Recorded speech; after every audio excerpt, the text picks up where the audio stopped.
Hello, welcome to the Blue Grid podcast. This is your host, Major Anya Fedotova, a psychologist at Los Angeles Air Force Base. What makes us resilient? What is grit? Please join me as I set out to discover how we can become greedier.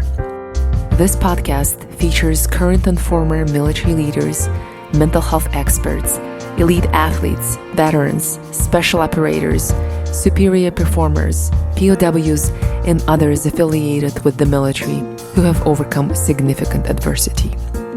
Each guest will discuss the unique methods and practices to help airmen and really all service members or anyone interested to build mental toughness and grit. The views expressed are those of the author or guest and do not necessarily reflect the official policy or position of the United States Air Force, the Department of Defense, or the United States government. Good morning. Lieutenant Colonel Dave Grossman is a retired U.S. Army Ranger, a paratrooper, and a former West Point psychology professor. He has a black belt in Hajutsu, the martial art of the firearm, and has been inducted into the USA Martial Arts Hall of Fame. He has 5 patents to his name. He has published 4 novels, 2 children's books, and 6 nonfiction books to include on killing, with over 500,000 copies sold. Colonel Grossman's research was cited by the President of the United States in a national address. He has testified before the U.S. Senate, the U.S. Congress, and numerous state legislatures.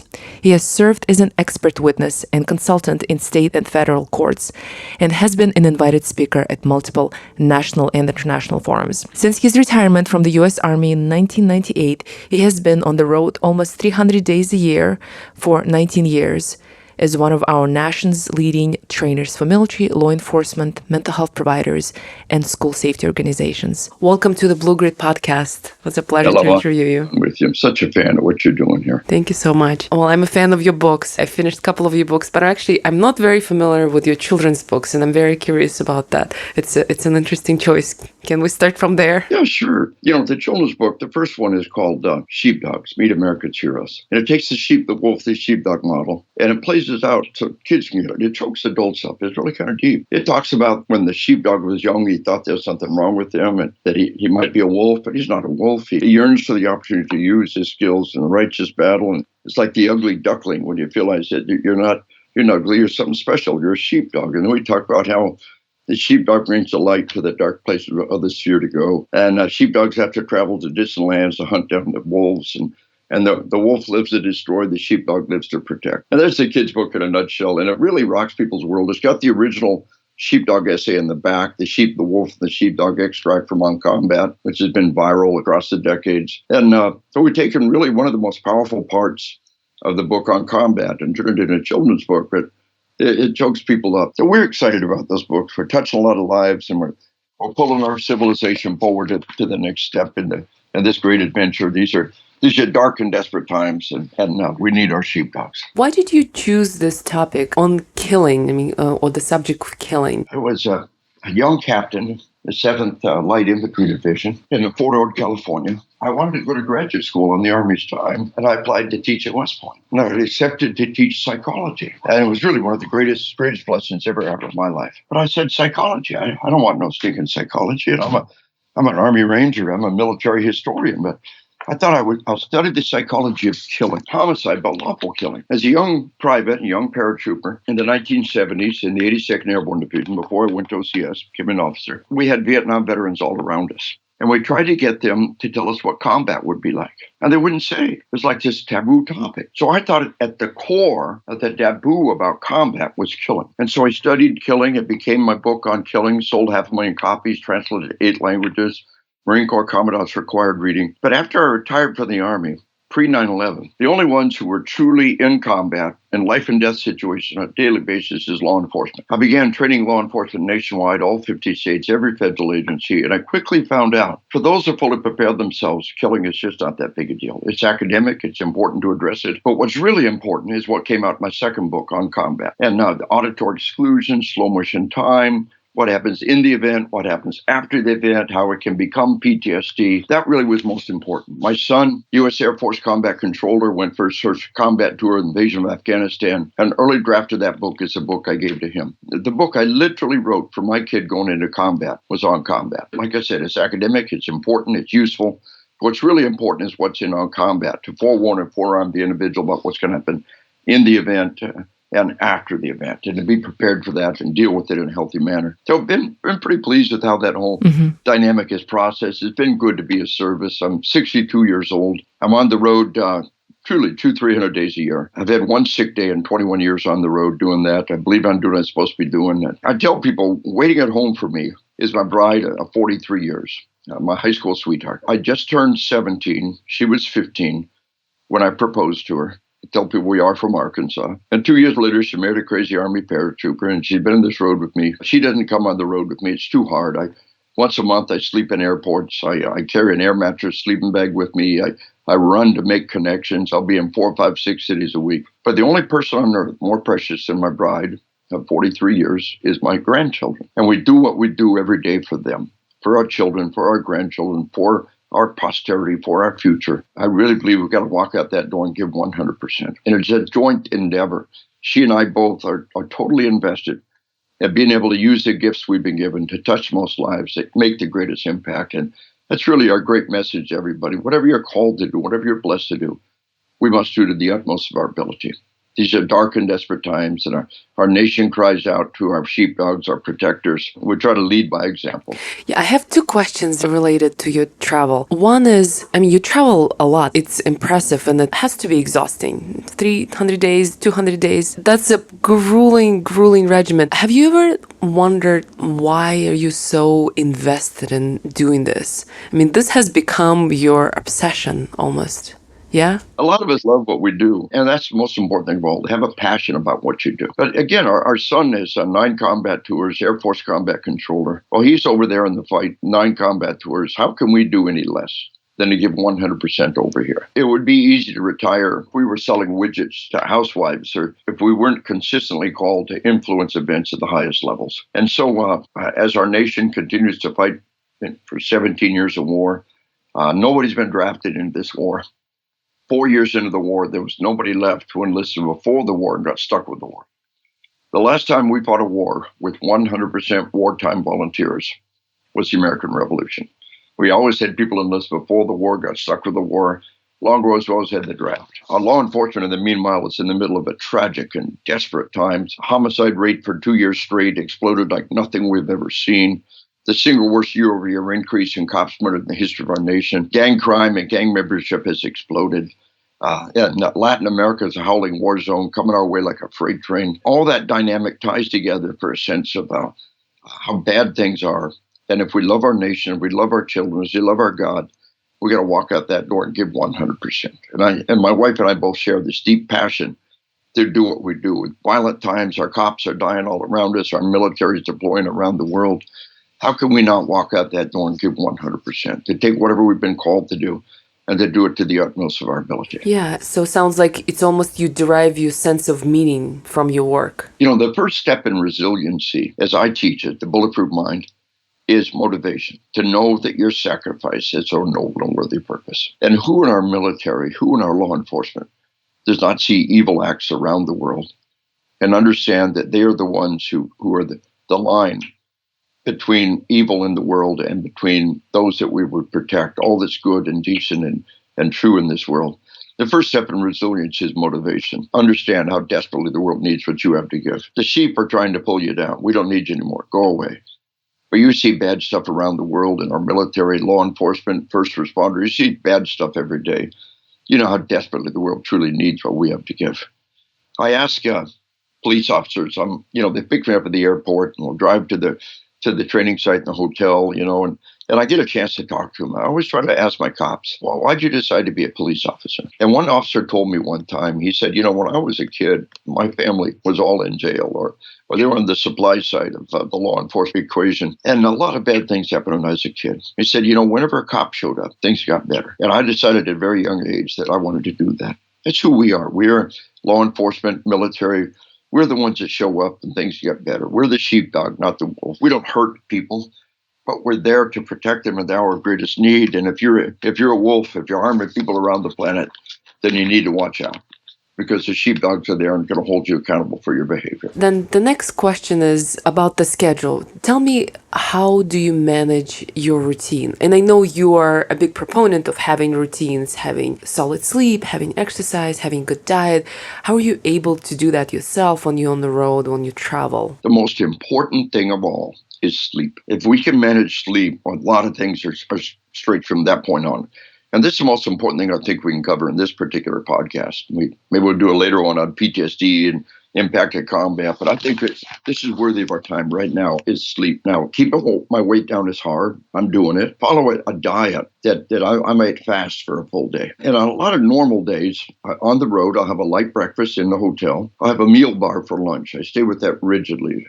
And then for dinner at the airport, if I got time, I might have a nice, well-balanced sit-down meal. But if I don't have time, once or twice a week, I'll just skip dinner. And it's easy to do. You're going, you're motivated, you're acting, you're catching your flight, you're making your connection. It's just a time for a good meal. And I'm convinced our bodies are made for feast or famine. Throughout history, if you ate a light breakfast and you ate a light lunch, and if you had a successful hunt, you'd bring it home and you'd eat it for dinner. And you'd have a nice dinner. But periodically, unsuccessful hunt, and you'd have more or less skipping dinner. And I think our bodies are made for that kind of feast or famine dynamic. It works well for me. And there's two things I tell my audience about sleep. You've got to understand, number one, that sleep is a biological blind spot. Our bodies are incompetent at making us get enough sleep because it always happened naturally. Every night, without fail, for untold thousands of years, it got dark. And firewood was rare and precious commodities. And it was dark. And there's only so much talk and so much sex, nothing else to do. You went to sleep. Our bodies didn't have to make us sleep. It happened naturally. And then Tommy Edison and the light bulb and the television and the video game. And suddenly we have to go 24/7. And our bodies truly are incompetent at making us get enough sleep. Our bodies are good at getting enough air, food, water, that we have to watch that. You ever thought how good your body is getting the right amount of food? How much extra food would a kid have to eat to put on 1 extra pound a month? If a kid puts on 1 extra pound a month, by the time he's 10, he's 120 pounds overweight. So bodies are pretty amazingly good at getting air, food, water, though we got to watch all of that. And use of air, food, water at the right time can make a big difference. But our bodies are truly incompetent at making us get enough sleep. It's going to have to make it happen. I'm a big fan of the Fitbit, the Apple Watch, the Garmin with the sleep app. We have got to track our sleep. And so I might go on light sleep 2 or 3 nights in a row, but then I get the chance. I'll get a good 10 hours sleep. I'm to my room. I got nothing else to do. I curl up and go to sleep for 10, 11 hours. And I feel deeply refreshed. And I tell people there's nothing macho about going without sleep. Any 10-year-old girl in a slumber party can do it. The macho thing is to manage your sleep. So number one, sleep is a biological blind spot. But number two, the social media, and especially the video games, are a social blind spot. If you stagger in the house drunk 2 or 3 o'clock every morning, you know you have a problem. If you show up to work hungover because you were drinking all night long, you know you have a problem. You stagger to work sleep deprived because you played video games till 2, 3 in the morning, you have a problem. There's millions of people online right now playing video games. We do this, and 10% say, it's a good time to save the game and quit, so they never do that again. We do this, and nobody quits, so they do more of that. It's a constant interactive feedback loop with millions of people right now. They know just the right flicker rate, just the right pattern, just the right plot, just the right color palette to make that video game impossible to turn off. Adults are playing it until they die. Adults are messing themselves and with themselves where they sit because they can't leave that game. Research tells us 15% of all divorces in America, video games are the cause. It's actually in the younger ages, probably quite a bit higher. Ain't all that many 6-year-olds getting divorces over video games. The video games, and to a certain degree social media, puts us in a flow state. There's nothing wrong with adults playing video games. Block out an hour or 2 every night. Set a timer. Ding, the timer goes off. Here's your Steely Warrior discipline. Save the game and move on. People say, I play massive, metamorphic online orgasmic game. You can't do anything an hour or 2 a night. I thought, it's cool. It's cool. Decide what's important. Is your job important? Your family important? Your health important? Was that game important? Because that game is what's really important. It's cool. Quit your job, move into your parents' basement. Draw unemployment. Buy a giant economy-sized bag of Cheetos. Play video games all night long. But if you want to have a job, you want to have family, you want to have health, you've got to control those games. They are destroying us. And if somebody showed up to work or morning formation drunk, you'd kick his ass. If he shows up to work or PT formation sleep deprived because he played video games all night long, he needs his ass kicked.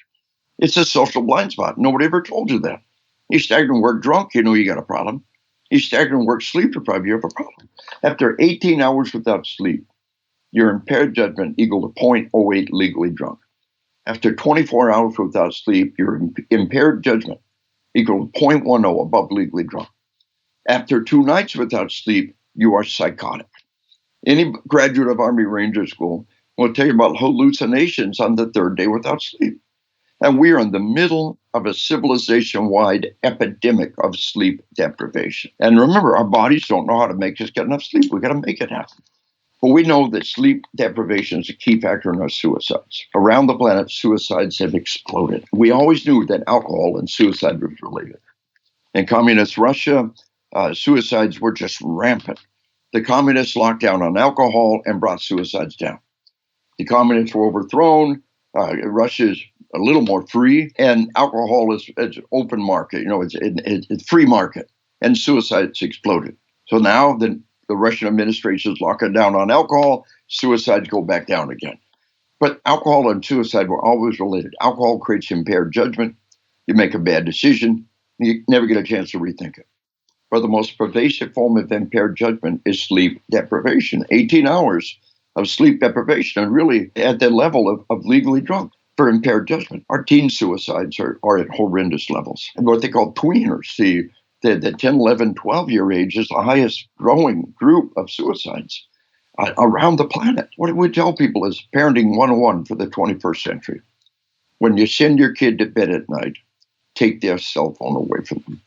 Sleep-deprived people can be up to 5 times more likely to take their life. No cell phone in the room, no laptop in the room. They have got to go to the room and sleep. And they got to sleep in a truly dark room and have good sleep hygiene, like we're going to talk about in a few minutes. Yeah, I just so agree with you. I couldn't agree with you more. You know, I have so many patients who come in and they say they have problems with depression, lack of motivation, you know, they can't concentrate, they have poor memory, and it must be that because they have depression, ADHD, and they need medications. And when I assess sleep, a lot of the times I say, no, we're not going to do anything until we fix your sleep. And it's not that they're deprived 18 hours at a time, it's that they're deprived chronically, right? Over years, it's just this pattern of undersleeping. That's what's contributing to problems. And we're killing ourselves. So remember, sleep deprivation, a sleep-deprived person can be up to 5 times more likely to take their life. And a cop told me, he said I had a good girl. He said she was an A student. She said, Dad, it's embarrassing. You don't have to take my cell phone every night. You can trust me. But the cop said, I trusted her. He said, a little while later, my little girl took her life. He said, I never knew the hell my little girl was living in until we looked at the text messages on her cell phone. Night after night of ceaseless, relentless, vicious bullying. And she's up all night long trying to defend herself, trying to find somebody to stand up for herself, and finally gave up and killed herself. So my little girl was tormented, sleep-deprived, and bullied to death in front of my eyes, and I let it happen. He said the one thing I could have done for her was take her cell phone every night, let her turn off all the bad stuff in this world. He said, I can't ignore that text message in the middle of the night. How do I expect my kids to? We're in this epidemic of sleep deprivation, and suicides have exploded, and it's a new factor. Additionally, traffic deaths. Decade after decade, traffic deaths came down. Well, because of airbags and seatbelts and technology. And now traffic deaths around the world are back up again. And the new factor is sleep deprivation. If your kid's going to be behind the wheel tomorrow, they got to get a good night's sleep. I don't care if he's 18 years old, no cell phone in the room, no laptop in the room. He's going to be behind the wheel of the vehicle tomorrow. He's got to get sleep. And the third cause of death of our kids, major cause of death, is drug overdoses. Just taking drugs is impaired judgment right there. When sleep-deprived people do the drug overdose or drug judgments, they're making tragic mistakes. Suicide, traffic deaths, and drug overdoses, the 3 major killers of our kids. And sleep deprivation is a new factor in that equation. And as parents, we've got to address that. And you know, one thing is online is a virtual memory box. And you can take all of your treasures, pictures, photographs, clips, and then I developed my own little virtual memory box. We've all got things that make us sad. We don't want to think about that. Let go of it. They're in the past. Can't do a thing about it. We all got things we look back on it with pride. It made us feel good. We look back on it with joy and pleasure. We'll put that in your little virtual memory box. Just a sentence to remind you that when you start reading through all those sentences you've collected, you organize your life, you organize your mind, and you organize your sleep. So remember now, sleep is a biological blind spot, and it's a social blind spot. It is killing us. It's eating our civilization apart. So one factor in being able to get good sleep is ability to organize yourself and discipline, right? Can you talk to us about a second, which is then your environment, how you set up your room, and what are the things that are important in getting good quality sleep? There's two factors on sleep. When I talk to my cops, when I talk to others, there's two incredibly stupid things that we're doing across the law enforcement community and others. Number one is 12-hour shifts. California Highway Patrol last year came off of 12-hour shifts. 10,000 people went to 12s. Accidents exploded. Internal affairs investigations exploded. At the end of a 12-hour shift, people are exhausted. And tired people will make mistakes. They will do things and say things they'll regret for the rest of their life. And I tell everybody, they want to be 12-hour shifts like firefighters, get all that time off. Well, cops and firefighters, I'm a cop. Cops and firefighters like tease each other a little bit. I'll tell them firefighters get to sleep on the job. Only firefighters and prostitutes make money in bed, and you ain't no firefighter. And the 12-hour shifts do not work. They're negligent. But the most negligent thing that we do is rotating shifts. Every time you rotate shifts, you are taking every single person and psychologically kicking them right dead in the nuts. Psychologically just hammering them. It takes up to a full year to fully adapt to night shift. Every time we rotate shifts, we are destroying that individual psychologically, physically, and their family. Research tells us that rotating shifts destroys families. Very recent research, sciencedata.com, look for it. Families can handle night shift. Families can handle day shift. They cannot handle rotating shifts. Rotating shifts are taking years off people's lives and putting everybody behind the 8 ball. With the old-timers, in the law enforcement world, the old-timers know what they're doing. 8-hour shift. Bid for your shift based on seniority. You want to stay on nights for a lifetime? Good for you. Stay on nights. Hunt the wolf. You got the seniority? You want to move to days? Good for you. You've earned it. You have the seniority. Move to days. But what happens is the new guys come on and says, I don't want to wait to get seniority to be on day shift. This is no fair. Well, suck it up, buttercup. Because rotating shifts take years off people's lives, and it's destroying your life. It destroys your family. It destroys you psychologically. The body is not designed to do that. And we've got to get on a shift as much as possible and keep that stability. And when you get that seniority, then you go ahead and make that shift. But these rotating shifts that we're doing are destroying us. And I tell my police departments, if you're rotating shifts, save up money right now. You're going to be sued. You're going to be successfully sued. You're destroying their family. You're destroying their life. You're taking years off their life. So it's all good and well to talk about rotating shifts, but the average person listening to this podcast right now, they can't control that. But I'll tell you things you can control. I go through Sleep 101. Sleep 101 begins with Nap 101. Naps are friend. Naps are good. But the minimum nap is 30 minutes. It's not a good nap. It's a minimum nap. You're driving the road, your head is bobbing.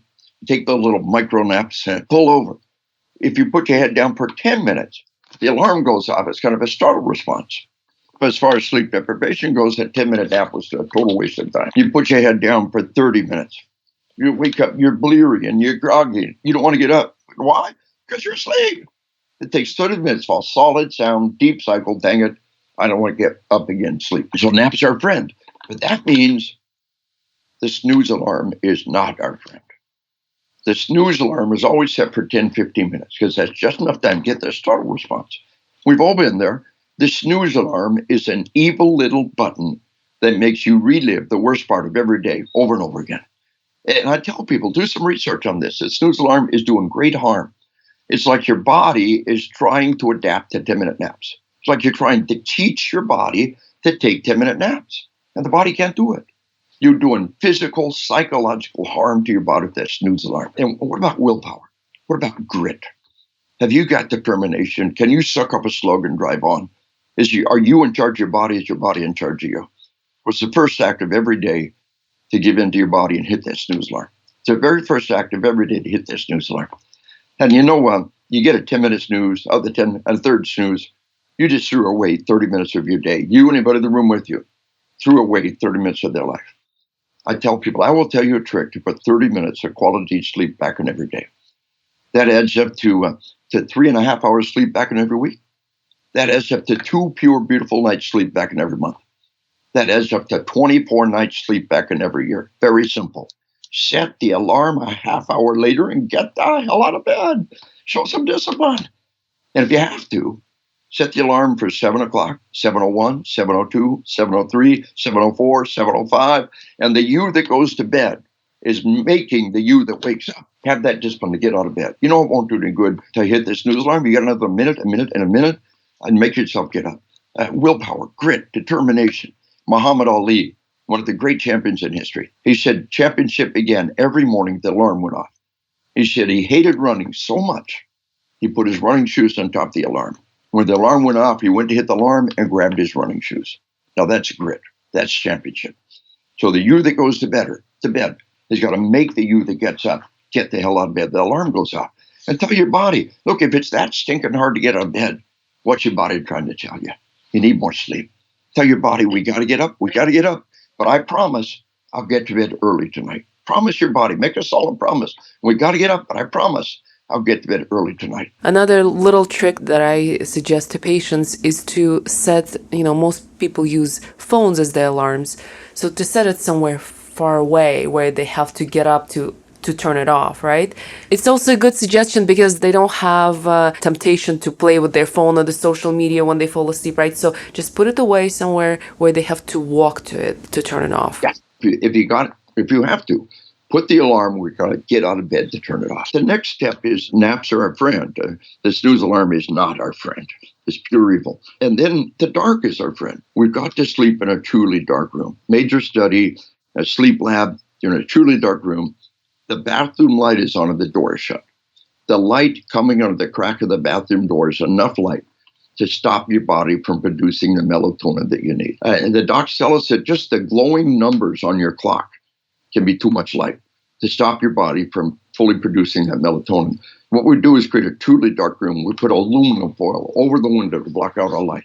But what I like, and I truly think this is good, is get as dark a room as you can and wear the sleep mask. The sleep mask, when you start using that sleep mask, the mask goes on and it's a message to your body, it's time to go to sleep. There's nothing else I can do but sleep. The mask becomes a positive, self-fulfilling dynamic. Make the room as dark as you can and then wear the mask. I'm in hotels 200-300 nights a year. I can't guarantee a truly dark room. I run around and unplug all the electronics, but I make it as dark as I can, and then I put that sleep mask on. And the dark is our friend. You may not get one more minute of sleep. You will rock your world right now if you go to bed tonight in a truly dark room and wear the sleep mask and set that alarm. We're going to get to bed to turn it off and start tonight rocking your world.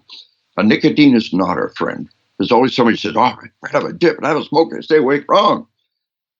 Caffeine is our friend, but it's important. Caffeine is one of the best drugs we have if you're not abusing the drug on a daily basis.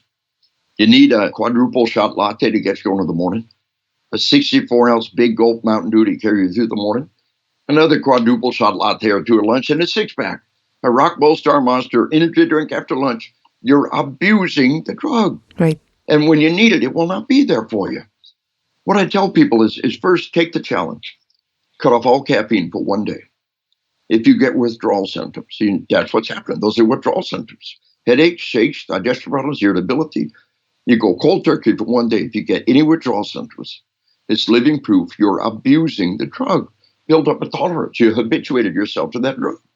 When you're driving your family home at night, from vacation, it's 2 o'clock in the morning, your head is bobbing, and caffeine is not there for you to keep you and your family alive because you've been abusing it on a daily basis. We are in the middle of a civilization-wide epidemic of caffeine abuse. So what we know about caffeine is this: coffee and tea appear to be two of the best things we can put in our body. Recent research replicated over and over again. I had trouble believing it when I first saw it coming up over and over again. Coffee drinkers across the board are living several years longer than non-coffee drinkers. So a lot of people say, I must be immortal then. Well, here's what we know. 2, 3, maybe 4 normal cups of coffee a day are good for us. 1 or 2, or tea. Coffee or tea at breakfast, cup or two of normal-sized cups at lunch, then switch to decaf, have all you want. The half-life of caffeine in our body is 5 hours. That means the caffeine you took at 5 p.m. is still at half strength going to go to bed at 10 p.m. And it's making us have bad quality sleep. People say caffeine doesn't help my sleep. Then why are you taking it? Caffeine doesn't make you not sleep. Caffeine makes it easier to stay awake and harder to have quality sleep. Guard your sleep, protect your sleep. Sleep is that little vacation that waits at the end of every day. Now, caffeine is the enemy of good sleep. So what we know is that the sodas, 2 different studies last year showing the sodas are carcinogen. And the diet sodas, 2 different studies this year showing us the diet sodas are being metabolized in ways we didn't think they were. And the energy drinks are pure poison. We'll come back to energy drinks. It's important. But folks, why would you put that stuff in your body? Now, 1 soda a day is like having 1 candy bar a day. It's going to kill you. But if your only form of nutrition was candy bars all day long, it don't kill you. If your only form of hydration, pounding down sodas all day long, you got a problem. The diet soda is even worse.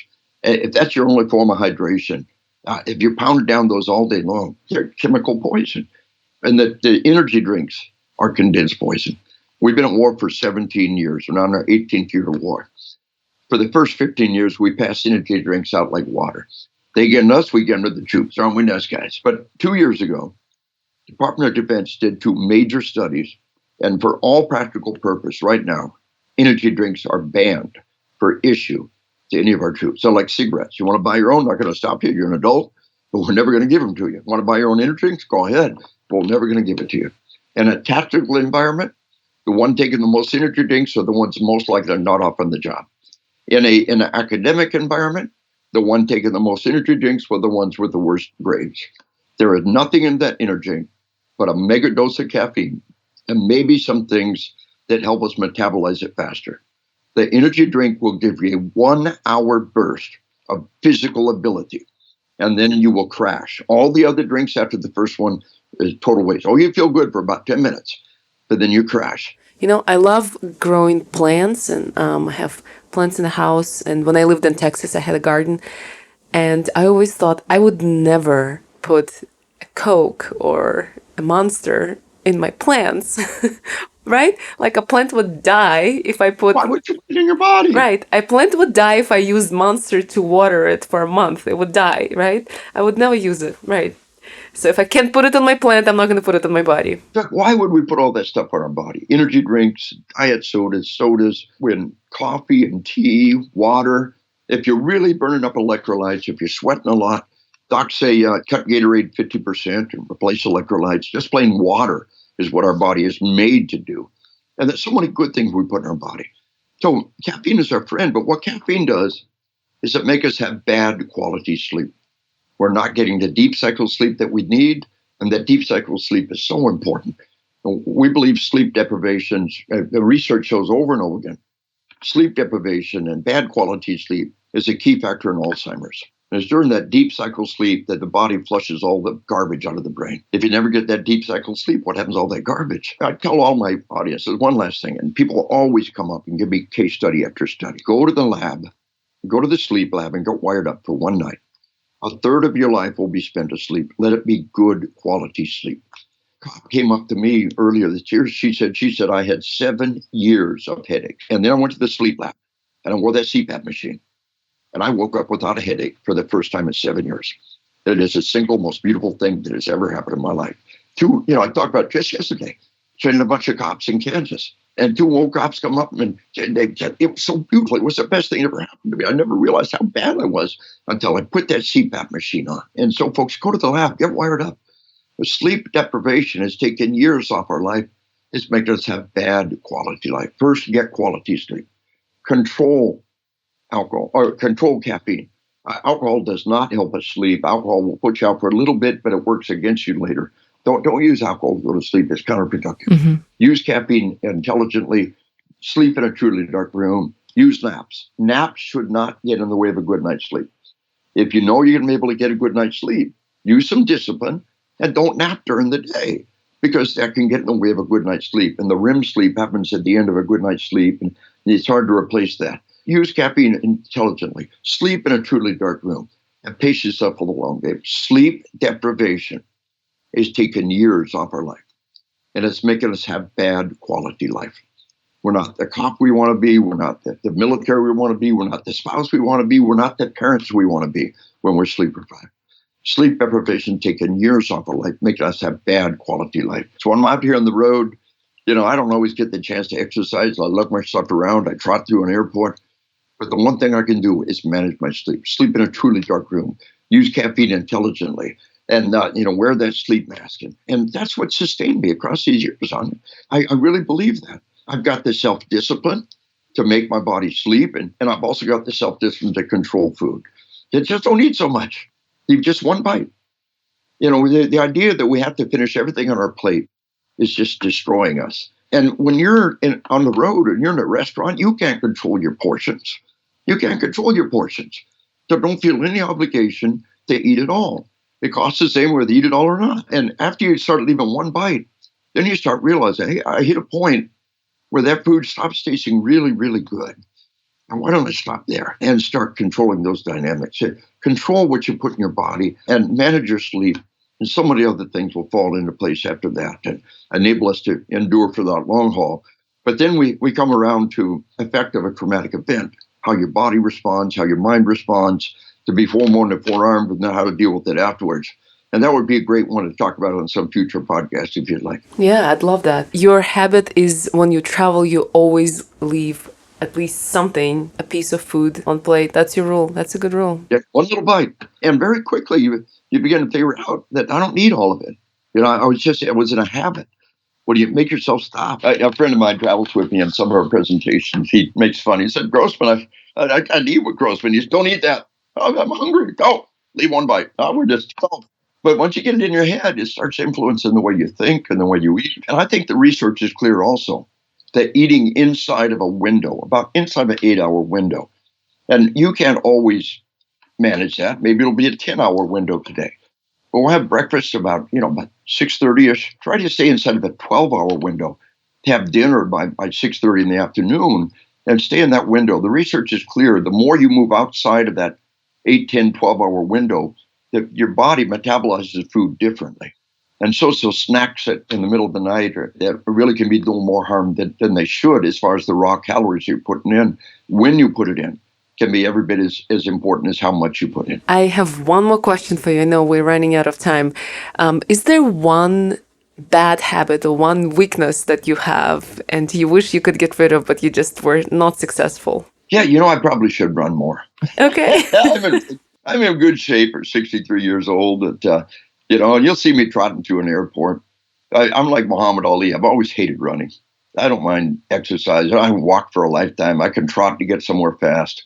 But running for its own sake has always been one of my personal weaknesses. And I do okay. I take a physical twice a year. I got a good doc. This is my body is all I got. This is where my income. This is where everything comes from. Is my speaking, and so I got to take care of it. I go to my doc twice a year, and everything's great. I mean, truly, truly, very good. I strive for that. I work for that. Except my lung capacity says a little more, aerobic workout every time. A little more aerobic workout. So I try to fit it in. But that's my great weakness out there. All of us have one. And I think we can live with one or two. But as they start building up on us, then they start taking us apart. And so we identify like Muhammad Ali, right? He didn't want to get up in the morning, so he put his running shoes on top of the alarm. He grabbed his running shoes. The you that goes to bed is telling the you that wake up, we got to get up. And that's your little signal. So there's many things out there that all of us can deal with and pace ourselves for that long game. We need four-quarter players. We need seasoned players. Military, law enforcement, the bad guys are not going away. There'll still be guys out there tomorrow to go hunt. There'll still be time tomorrow to do the right thing. As you love your family, as we love your job, as you love our nation, we got to pace ourselves for the long game, these dark and desperate times. Thank you so much for that answer. And I'm a runner, so maybe when you come to LA, I'll take you for a run here in LA.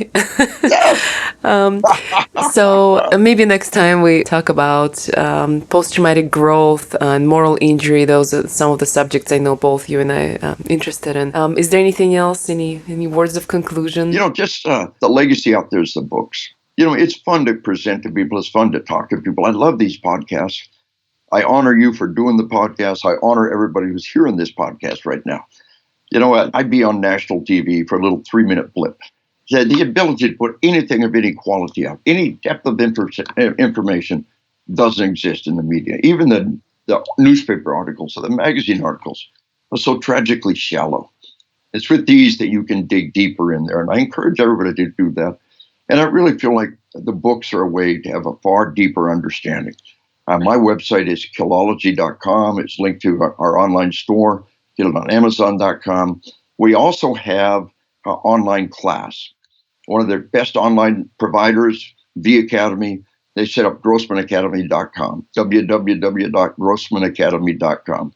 You get an e-copy of my book on combat or on killing. I recommend on combat first. Get an e-copy of the book. You work all the way through the book. You pick up some semester credit hours, some in-service hours. So the podcast is one thing, but to truly dig in deep, then we got the books.